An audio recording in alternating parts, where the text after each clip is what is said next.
Diyos amang masintahin,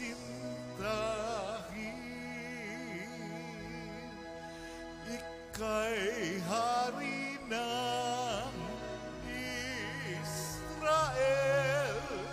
Alleluia,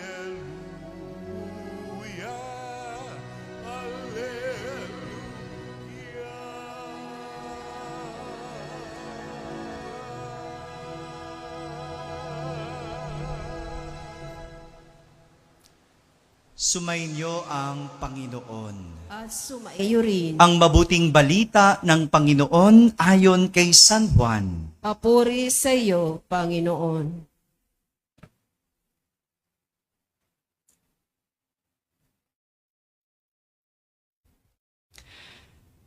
Noong panahong iyon, hinanap ni Felipe si Natanael at sinabi rito, natagpuan namin si Jesus na taga Nazaret, ang anak ni Jose.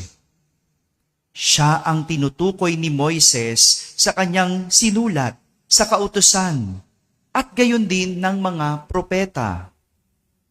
May magmumula bang mabuti sa Nazaret? Tanong ni Natanael. Sumagot si Felipe, halika at tingnan mo. Nang malapit na si Natanael ay sinabi ni Jesus, masdan ninyo ang isang tunay na Israelita. Siya ay hindi mandaraya. Tinanong siya ni Natanael, paano ninyo ako nakilala? Sumagot si Jesus, bago ka pa tawagin ni Felipe, nakita na kita nang ikaw ay nasa ilalim ng puno ng igos. Rabay, kayo po ang anak ng Diyos. Kayo ang hari ng Israel, wika ni Natanael. Sinabi ni Jesus, nananampalataya ka ba dahil sa sinabi ko sa iyong nakita kita sa ilalim ng puno ng igos? Makakakita ka ng mga bagay na higit kaysa rito.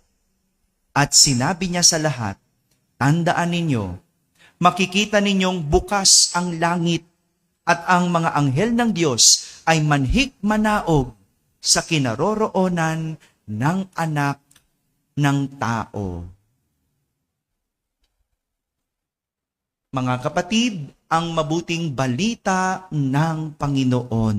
Pinupuri ka namin, Panginoong Hesukristo. Magsiyo po ang lahat at makinig sa homilya. Magandang gabi po sa inyong lahat. Magandang gabi sa mga nasa barangay, ganun din sa mga nasa tahanan at nasa abroad na nagsisimba via online. Kasama kayo sa aming banal na pagdiriwang dito sa ating parokya. Ngayong araw na ito, pinagdiriwang natin ang kapistahan ni San Bartolome. Sabi nyo nga, San Bartolome. Si San Bartolome ay isa sa 12 apostol ni Jesus na laging kasama ni Felipe. Lagi silang magkasama. Lagi silang magkadikit. Kung nasan si Felipe, nandun si Bartolome. Kung nasan si Bartolome, nandun si Felipe. Ito lang ang eksaktong pagkakalarawan kay San Bartolome. Dahil hindi nabanggit ang kanyang pangalan sa 4 na ebanghelyo. Mantakin mo yun. Kabilang sa 12, pero kahit isa, hindi nabanggit yung pangalang San Bartolome. Mabuti pa nga si Judas, nabanggit. Ano mas pipiliin nyo? Bartolome o Judas? Totoo. Diba? Gusto nyo nababanggit kayo eh. Gusto natin yung bida tayo eh. Diba? Gusto natin yun eh. No? Si San Bartolome, hindi nabanggit. At kung may pagkakakilanlan man kay San Bartolome, laging dapat kasama si Felipe. Di ba minsan ganon? Yung kilala mo yung isang tao dahil sa kanyang laging kasama. No? Yung kilala mo lang siya dahil doon sa partner niya, dahil doon sa boyfriend niya, o dahil sa best friend niya, 'di ba ganon, no? Minsan yung sino nga 'yon, yung asawa ni Aling Maring, 'di ba? Dapat ganon. Hindi mo kilala, pero yung partner kilala mo, 'di ba? No? Sino nga 'yun? Yung girlfriend ni Carlo, 'di ba ganon, 'di ba? Minsan ganon, kung sino yung laging kasama, 'yun ang mas kilala. At kilala mo yung tao dahil sa lagi silang magkasama. Tama ba? 'Di ba ganon? Minsan nangyayari 'yun. Ngunit may ibang nagsasabi at ayon sa tradisyon, si San Bartolome at si Nathanael daw ay parehas na tao. Iisang tao, sabi ng tradisyon. Posible ba yon? Hello? Posible ba yon? Posible yon. Kasi alam nyo, ganito yon, no? Iniisip ko nga, posible ba yon? Natatandaan ko nung 90s, yan, malalaman yung edad ko. 'Di ba? Nung 90s, alam niyo po, wala pang cellphone noon, tama? Wala pa cellphone noon, no? Hindi pa masyad. Nung uso landline, tama? 'Di ba? No, yung sa eskwelahan namin, 3 kaming lalaki, 3 kaming magkakapatid na nag-aaral doon sa eskwelahan namin. At dahil wala pang cellphone, meron landline, no? Tuwing tatawag yung mga kaklase namin, no, sa eskwelahan namin, usong tawag kung hindi first name, yung family name. Ganon sa amin. Asan si Hui? Asan si Hui? Ganon, no? Hui! Ganon sa amin, no? Ganon eh. 3 kami magkakapatid. So pag tumatawag, hello? Pwede po makausap si Hui? Bukod sa 3 kami nag-aaral na Hui sa eskwelahan, ang tatay ko, ang nanay ko, ang ate ko ay Hui. So, sino hinahanap niya? Diba? So, sino Hui? Gaganon ngayon yung sumagot. No? Sinong Hui? Sasabihin ngayon kung sino man sumagot sa amin. No? Sinong Hui? No? Si Daniel po. Alam nyo po, 3 kaming Daniel. No? Kuya ko, Daniel Christian. Ako, Daniel Voltaire. Yung kapatid kong isa pang lalaki, Daniel Xavier. So sasabihin, sinong Daniel? Diba? Kaya, mas naging kilala ako doon sa aking palayaw. No? Danichi. No? Danichi, wala na akong kaparehas. Kahit sa Facebook, i-type mo pangalan ko, ako lang. Nag-iisa. No? So pwede yon, diba? Yung isang magkaibang pangalan, iisang tao. Yun ang ayon sa tradisyon. Pero sabi ng mga eksperto sa Biblia, hindi yun totoo. Hindi totoo yun.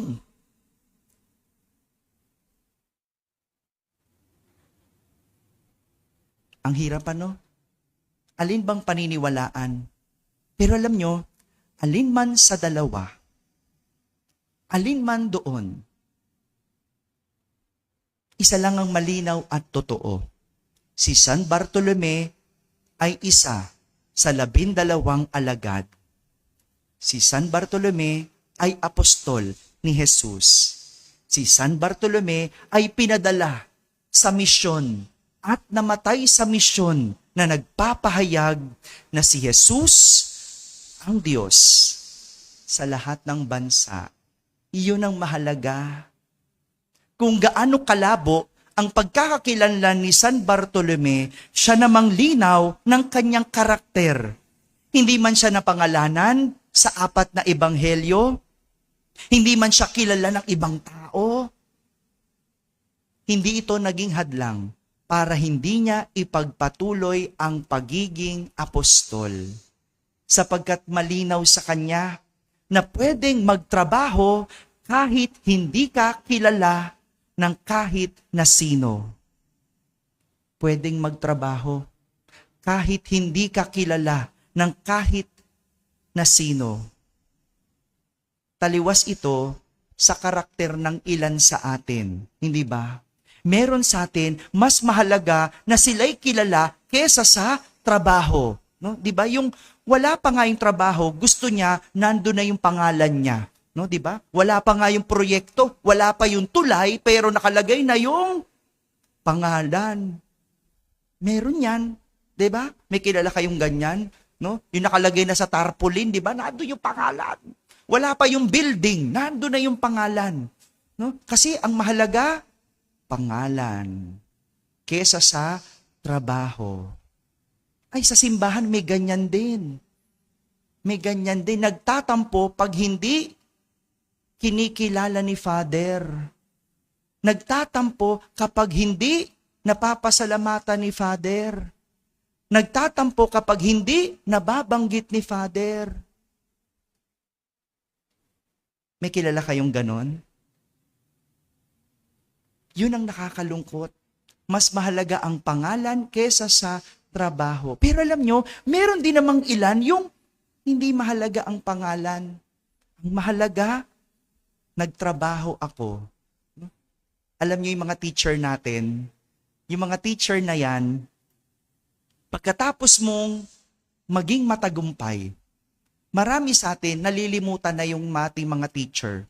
Hindi mo na naalala sino yung teacher mo nung grade 1, sino yung nagpapalit ng salawal mo kapag naiihi ka noon, di ba?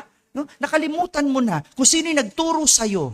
Pero alam mo yung mga teacher natin, hindi naman nagturo para maalala natin. Kaya kahit di natin sila naaalala, ang mahalaga, parte sila ng ating tagumpay. Kaya yung mga teacher ko, alam mo, hindi ko nakakalimutan yun. Kasi kung sino ko ngayon, dahil sa kanila. Maliit man ang naging kontribusyon dahil sa kanila. Kaya pwedeng magtrabaho kahit hindi ka kilala ng kahit na sino. Yun ang mahalaga. Lilipas ang panahon, lilipas ang daang-daang libong panahon, maring hindi na ako kilala. Hindi na kayo kilala, pero mahalaga, parte tayo ng soledad. Yun ang mahalaga. Hindi ka man napasalamatan sa iyong ginawa. Ang mahalaga, ikaw yung nag-ayos ng misa. Di ba? Ikaw yung nagwalis. Ikaw yung naglinis. Ikaw yung nangolekta. Hindi ka man kilala. Dahil ang mahalaga, kilala ka ng Diyos. Gaya ni Natanael o ni Bartolome, para sa iba, hindi na mahalaga kung ano ang pagkakilala sa kanya o ang sinasabi ng iba, hanggat alam niya na kilala siya ni Jesus. Paano siya kilala ni Jesus? Kilala siyang hindi mandaraya. Yun yung sinabi sa Ebanghelyo. Kilala siya ni Jesus na hindi mandaraya. O di ba mas maganda yun? Yung kilala ka na hindi ka mandaraya kesa kilala ka na mandaraya. No, yung kapag merong naisip na pangalan at sinabing mandaraya, ikaw agad yun. Ano mas gusto mo? O at least kilala ka, di ba? Gusto mo kilala ka eh. O yan, ang kilala sa'yo, mandaraya. No? Pag sinabing chismosa, sino agad naisip? Pag sinabing sugarol, sino naisip? Di ba? Ang yun ang mahalaga kay Bartolome o kay Natanael. Hindi na mahalaga kung anong sasabihin o paano siya nakilala ng iba. Ang mahalaga kung ano ang pagkakakilala sa kanya ni Jesus. Sabi ng isang manunulat, huwag kang magtrabaho para makilala. Sa halip, makilala ang iyong trabaho dahil sa'yo. Don't work for recognition, but do work worthy of recognition.